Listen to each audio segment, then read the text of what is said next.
Today we're going to show you how to factory reset and program your controller for your melters.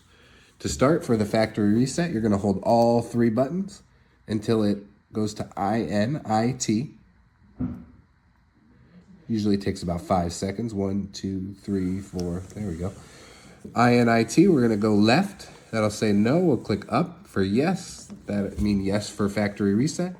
It's going to take a minute to reset fully to factory defaults.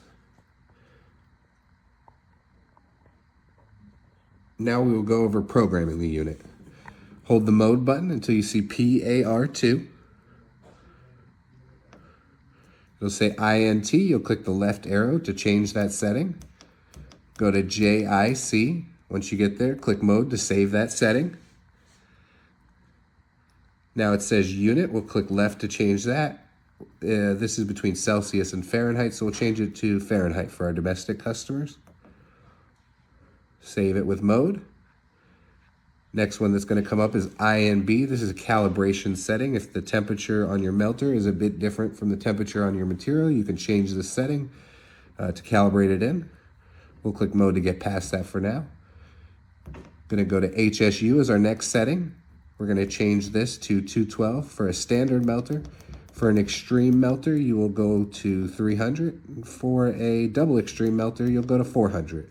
Make sure you're not exceeding the unit that you have. If it's a standard, you have to stay at 212 as the components inside of it. We'll click mode to save it. Skip OFT. We're going to go to CND. Click left to change it. We're going to change from PID to on-off. Change the out to SSR. Mode saves it and goes to your next parameter. AL1 we won't need to change. AHYS we won't need to change. DIY we will change from off to stop.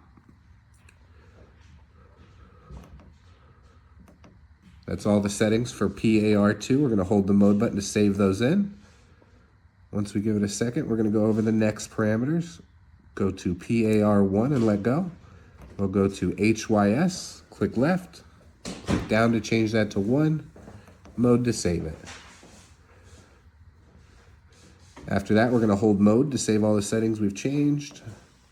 Now we're back at the set screen. We will set our temperature to 175. It's whatever a lot of our customers use. Click mode. And now you'll see that we have a red arrow down and a green out box. This means your unit is calling for heat. Once it reaches its heat level, it'll be an up arrow, which means it's not calling for heat. Thanks for tuning in. Bye.